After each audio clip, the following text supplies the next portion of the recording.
Yo, what's good everyone? Welcome back to the channel. Today I'm going to be breaking down the Nhl Dfs slate for Thursday, October 13th, and we got ourselves a beautiful 10-game slate here where I'm going to go through a couple of my favorite line stacks, some of my favorite individual plays, and then wrap it up with some low-priced options that I'm interested in. I am recording this again the night before. Not a huge fan of doing that, but this is my last night traveling for work, back in Colorado tomorrow, where I can get back to my normal routine. With that being said, let's dive into my spreadsheet here. And we're going to kick things off here like we always do in the top left-hand corner with those highest implied game totals. We got 3 of these games coming in with an implied total of 6.5 goals. 6 games at 6 goals, and then just 1 game there sitting at 5.5 goals between the Stars and Preds. Also got the Vegas odds listed here as well. Penguins and Golden Knights sitting really nice on the money line. Maple Leafs and Kings sitting pretty nice as well. And then the other teams that are favored. With that being said, let's dive into a couple of my favorite line stacks here for this 10-game slate. And there is a lot to love about the forward position in general here on Thursday night. You can see I mentioned that in the notes off to the right-hand side. But one of my favorite line stacks here is going to be that first line for the Pittsburgh Penguins. We got Crosby centering Gensel and Rickard Rakell. Now, we saw these 3 play together at times last year, but being that Brian Rust played so well on that right wing with Crosby and Gensel all year, we did eventually see Rakell get shuffled down to that second line with Evgeny Malkin, but when Rakell did play with Crosby and Gensel, they did look very good. Small sample size, but what I saw was good enough for me to play them here, and their opener against the Arizona Coyotes, who were one of the worst teams in the league last year, and I suspect the same thing again this year. They were one of 5 teams to allow 300 goals. Now you're going to see Crosby and Gensel play up on that number 1 power play. Rakell plays down on the second, but these 3 will log big minutes together in general, and I love the upside for them in their first game of the year. And then another line stack I like here on Thursday night is going to be that new first line for the Calgary Flames. We got Lindholm centering Huberdeau and Tyler Toffoli. Now Huberdeau came over from Florida in that Tkachuk trade, one of the most talented wingers in the NHL. Toffoli did get traded to the Flames last year from Montreal, but primarily played on the second and third line. However, him and Lindholm did play together on the number 1 power play together at times last year, so definitely a little familiarity there, and I'm not worried about Huberdeau. Like I said, one of the most talented wingers in the NHL. Now, if you look on paper here, this is going to be a tough matchup against the Colorado Avalanche.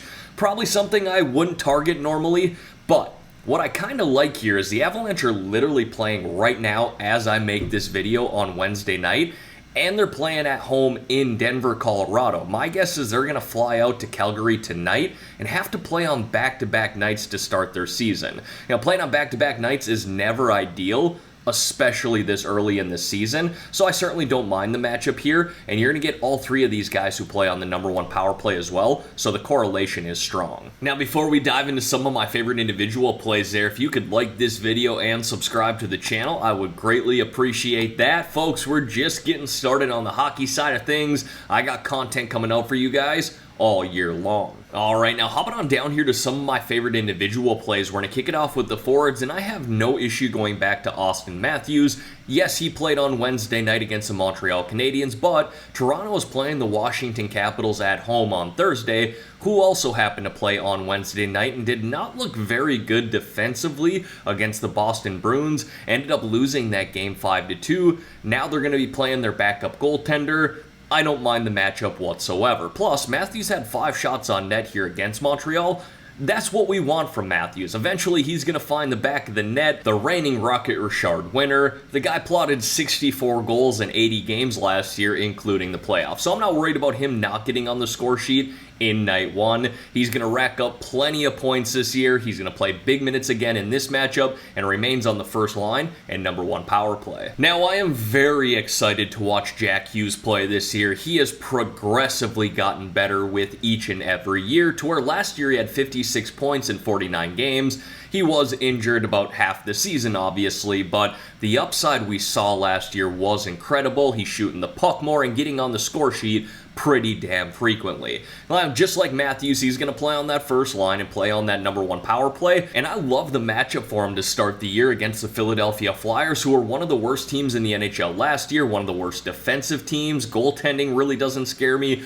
Carter Hart has his ups and downs, but has not been consistent since he got into the NHL, and could very well be one of the worst teams in the NHL once again this year. So love the matchup here for Hughes, and I think he expands on the career year that he had last season. I then got Tage Thompson there of the Buffalo Sabres, who's coming off a career year himself where he racked up 38 goals, 30 assists, 68 points in 78 games. This guy absolutely loves to shoot the puck, and he's got a hell of a shot at that. They look for him on the #1 power play to shoot as much as possible, and I don't mind the matchup whatsoever at home here against the Ottawa Senators. Yes, Ottawa improved pretty extensively this offseason, but more so with their forward group. Still not overly concerned about their defenseman. Thomas Chabot is legit, but more of an offensive defenseman in my opinion, and goaltending, not really too concerned about that either, especially with Cam Talbot starting the season on the IR. Now, this is a public service announcement to anyone who watches my NHL videos. If they're going to give us Adrian Kempe at $5,500 all year long, I will be talking about him a lot, and probably that first line in general with him, Kopitar, and Fiala. Now, they weren't at their best their first game against the Vegas Golden Knights. Vegas actually routed them in shots, but Kempe still got on the score sheet, scored a goal in that game, and he's just too cheap here at $5,500 for a guy who legit has 25, 30-plus DraftKings point upside. And then we got Riley Smith here at $4,200, who I think is too cheap as well for the Vegas Golden Knights. Looked very good in that first game playing with Jack Eichel on that first line and #1 power play. Ended up finishing the game with 6 shots on net. Got us that 3-point DraftKings bonus by having 5+ shots, and ended up getting on the score sheet with an assist. Now, it's just a 1-game sample size, but I liked the chemistry I saw between Eichel and Riley Smith in that first game, and for what it's worth, Eichel is too cheap in my opinion as well, in the low 6K range. I'll definitely be playing those two together. Now, I am noticing I actually messed this up here with Jack Hughes. He is $6,600. I actually had Eichel there earlier at $6,300. I was like, oh, Hughes in the 6K range? I like that too. But then I saw Riley Smith at $4,200, so I wanted to highlight him at a better value. Needless to say, I like Jack Eichel. I like Jack Hughes. Give me all the Jacks here on Thursday night. Now, just want to take a quick minute to talk about one of the sponsors on this channel, Lucra. If you have not downloaded Lucra, it is completely free to get started. I'm actually going to throw a QR code up on the screen here right now. You can scan this with your phone. It's going to download the app, and once it does that, it's going to give you my referral code, which is GRIFF, GRIFF, and give you $25 in free play money. Now, you can use that free play money to compete against anybody, friends, family, or someone random, and if you win those contests, you'll actually see that free play money convert to real cash. So if you win enough of your contests with that free play money, you might legit never have to deposit a single dollar on Lucra. You can just build a bankroll from there. So again, I'll throw that QR code up on the screen one more time. You can scan this with your phone here. It'll download the app, include my referral code GRIFF, GRIFF, and give you that $25 in free play money. Now, moving over here to the defensemen, there's quite a few top-tier defensemen on this slate that I wouldn't mind paying up for. I like the price tag here, though, for Chris Letang of the Penguins as well, and for what it's worth, you don't need to run out 4 or 5 guys from the same team on a 10-game slate like this, but I don't mind doing 3 forwards and a defenseman stack by any means. You could even run out someone like Crosby, Gensel, and Letang, who all play up on the #1 power play. Again, a great matchup for the Penguins at home to start their season, and Letang's coming off a career year himself, where he racked up 11 goals, 61 assists, 72 points, and 85 games, including the playoffs. He logs huge minutes for the Penguins, should play about 25+ minutes in this game, plays on that #1 power play again, and plays on the penalty kill too. Now, I don't know anyone who plays NHL DFS that advocated harder for Noah Dobson last year than me, and I'm going right back to the well here in his first game at home, even in a tougher matchup against the Florida Panthers.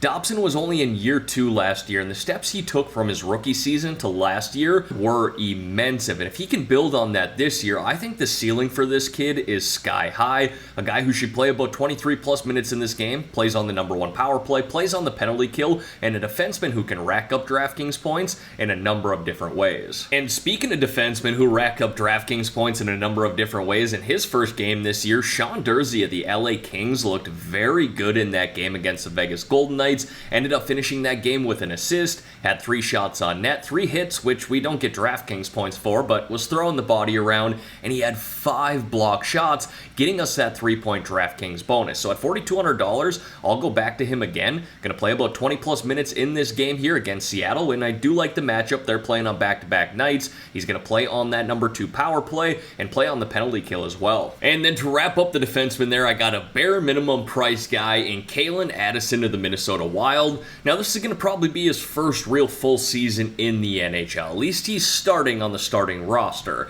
Kid's got a lot of offensive upside. He was traded from Pittsburgh to Minnesota a couple of years ago, and it looks like he's going to be running the #1 power play, again, at least to start the season. But we're getting him at the bare minimum price here at $2,500, so even if he logs around 15 minutes in this game, I like the upside of the guys that he's going to be playing with to where he could definitely meet value. And then I got a couple of goaltenders there for you, a higher priced and low priced option. First being UC Saros of the Nashville Predators, looked very good in his first start against the San Jose Sharks, stopping 30 of 31 shots on net, or a save percentage of .968. Now they're back at home here after playing across the pond in that global series against the Dallas Stars.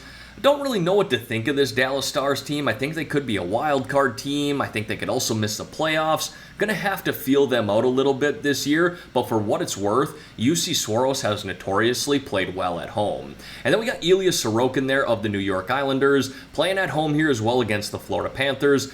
Obviously not the easiest of matchups, but I still think he's too cheap here at this price. He was fantastic at home last year with a struggling Islanders team. They got off just a horrific start last season and never really rebounded from that. But Sorokin's numbers at home looked very legit. He finished the season with a record of 13-5-4, with a goals allowed average of 2.15 and a save percentage of .929. Those are very good numbers, and we get them at a really cheap price tag there, again at $7,100. And as always, going to wrap up this spreadsheet here with 3 low-priced options or sub-4K forward plays. First guy I got there is Nino Niederreiter of the Nashville Predators, playing with his new team, coming from Carolina this offseason. Looked very good in those first 2 games in the Global Series, where he put up 3 goals. Hopefully he can carry that back into Nashville, playing on that second line and #2 power play. Next is James Van Riemsdyk, and I don't know if you guys are going to see me highlight a bunch of Philadelphia Flyers this year, but I don't mind JVR here at this price of $3,500, and I don't mind the matchup either against the New Jersey Devils. You know, they were not very good defensively last year. They did improve this offseason. I will acknowledge that for sure. I think they could test a wild card spot this year. I do believe that, but still a team that allowed 300 plus goals last year. They were only one of 5 teams to do that. JVR is going to play on that second line and #1 power play. You know, Philadelphia is still going to score goals this year. So again, I don't mind JVR here at that price. And then Gabriel Velarde, I'm going back to him. Talked about him the other day at $2,500. I thought he would have been in the low 3K range here, but hey, only the $100 price bump up. I'll take advantage of that in this matchup against the Seattle Kraken, who are again playing on back-to-back nights. He's going to play on that third line once again, play on that #2 power play, just like he did the other night, where he racked up 1 goal and 1 assist, carrying that little mini hot streak he had in the preseason into the regular season. And then to wrap up this video here, folks, want to talk a little prize picks with you guys. Again, I am recording this the night before, so they don't have all their props out for Thursday night, nowhere even close to the amount of props they'll have tomorrow. I want to wait for the rest of those to come out before I give you my final picks. But with that being said, if you have not signed up for Prize Picks yet, I do have a promo code that you should definitely take advantage of. When you're signing up, use my promo code GRIFF. GRIFF, and Prize Picks will give you all the way up to a $100 match deposit. Again, you don't have to put $100 in. You want to put in 50, they'll match 50. You want to put in 20, they'll match 20. They will match anything up to $100. Again, as long as you're using my promo code GRIFF. GRIFF, upon signing up. Alright everyone, that is going to wrap up this video here for today. As always, thank y'all for taking the time out of your day to watch the content here on this channel. If you could like this video and subscribe to the channel, I would greatly appreciate that. It's time for me to go to bed here. It's almost 12:30 a.m. Let's have ourselves a great slate here. Again, a beautiful 10-game slate. Let's win some money as well. I'm out of here.